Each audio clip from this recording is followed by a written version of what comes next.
Hello everyone.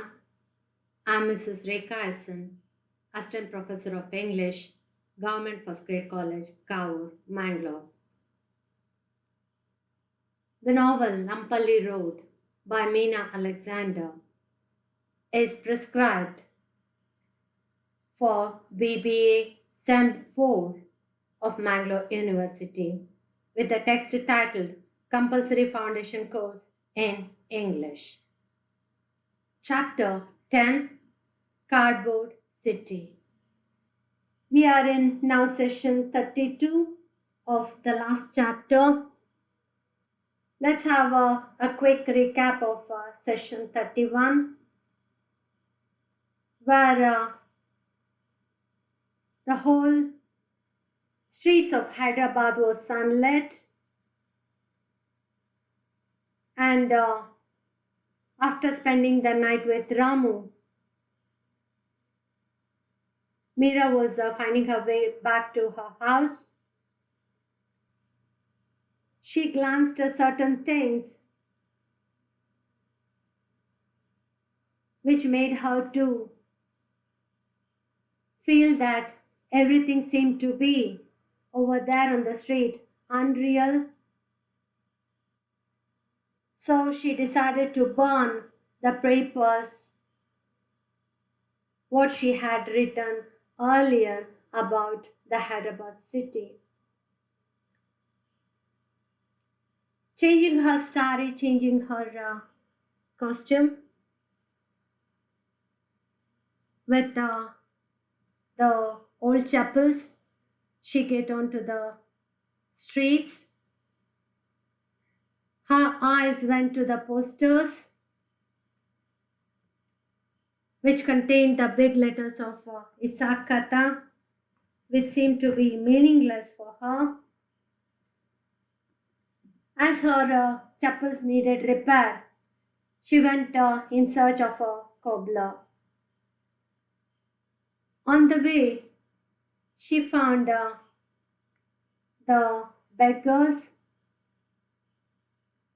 who lived outside the small Shiva temple were not found now because they were dragged in the black vans to the outskirts of the city, to the ruins of the old fort, because their presence destroyed the beauty of the celebration. She witnessed a house who proclaimed the end of world are now found proclaiming and shouting in favor of Limca Gowda and supporting the Krishna devotees. Meera could see hundreds of women workers packed in lorries coming to the public gardens to cheer the name of Limca Gowda as their great leader.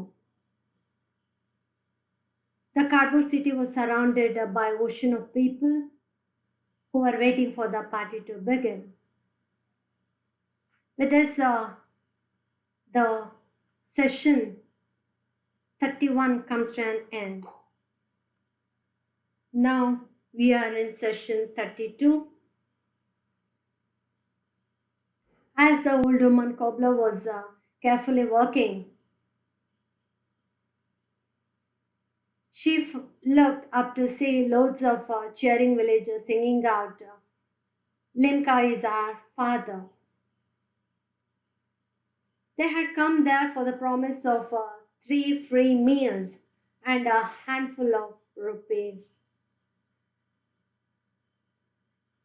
Even they were warned of penalties if they refused to come over there. There was no place for them to sit.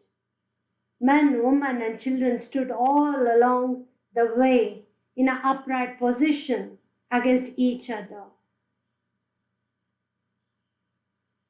The lorry was filled with large children who rode in a separate truck, waving small replicas of a national flag, which instead of having Gandhi's symbol or spinning wheel at the center of the tricolor, these flags had Limca Gowda's face.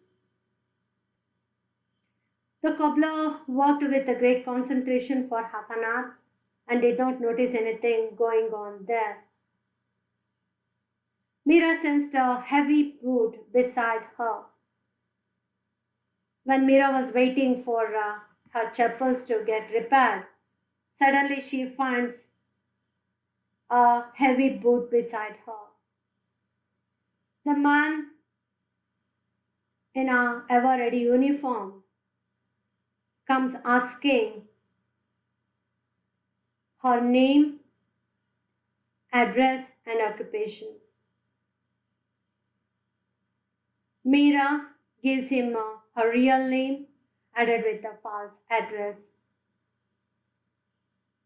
The man, the ever-ready man, seemed to have lost interest in Meera, stared at her and kicked some of her leather scraps into the gutter, then walked away.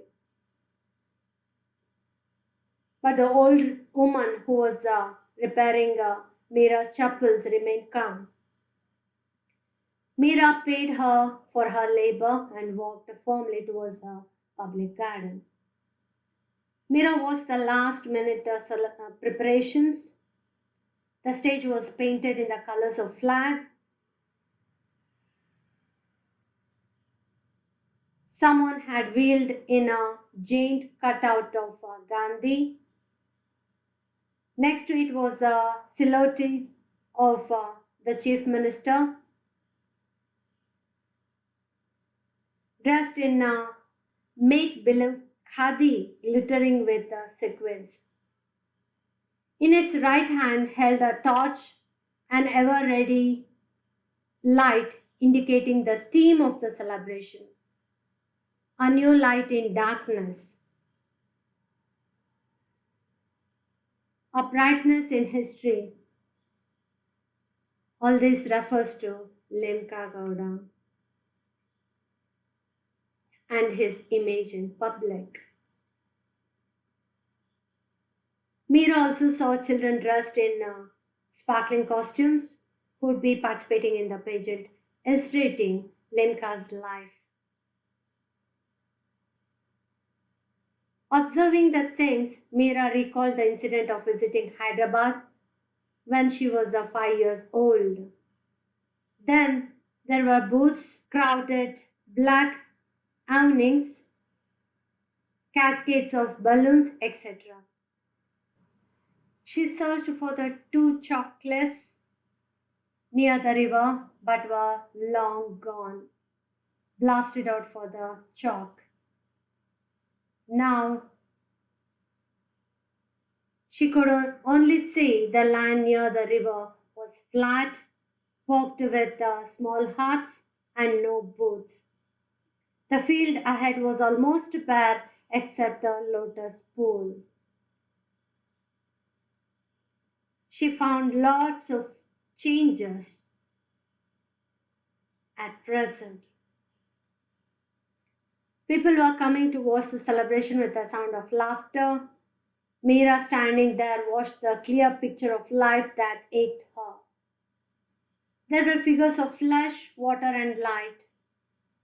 She could see it lacked natural life. The whole celebration seemed to be artificial. She walked out of the public garden and found a space to stand at the edge of the platform that bore the cardboard city, a magnificent imitation of Hyderabad set up for the birthday celebration of Limca Gowda. She wanted to know whether Hyderabad would be placed in this glittering fiction which had taken away their lives into a time about to be. She was diverted to the sound of trumpets and horns, to the clatter of horseback riders and the slow stately processional of elephants. The chief minister approached dressed in a shimmering tunic of antique cut. A sword hung at his side. He sat on the marble chair, and the pageant of his life began. The light at the right showed a small village in the south, depicting Limca's birth in a hut. A woman had enacted the role of his poor mother, laboring in the fields with sweat running off her back, mimicking the labor pain mingled with the roar of crowd. The next days showed his childhood of 7 years, who denied his food, telling his mother that the country is in need of it. He wanted to pretend before the people that he cared for the country. He stood by the country and he loved his country. With this session 32 comes to an end. If you would like to have further reading, you can go to the text compulsory foundation course in English for the BBA degree program SEM 4.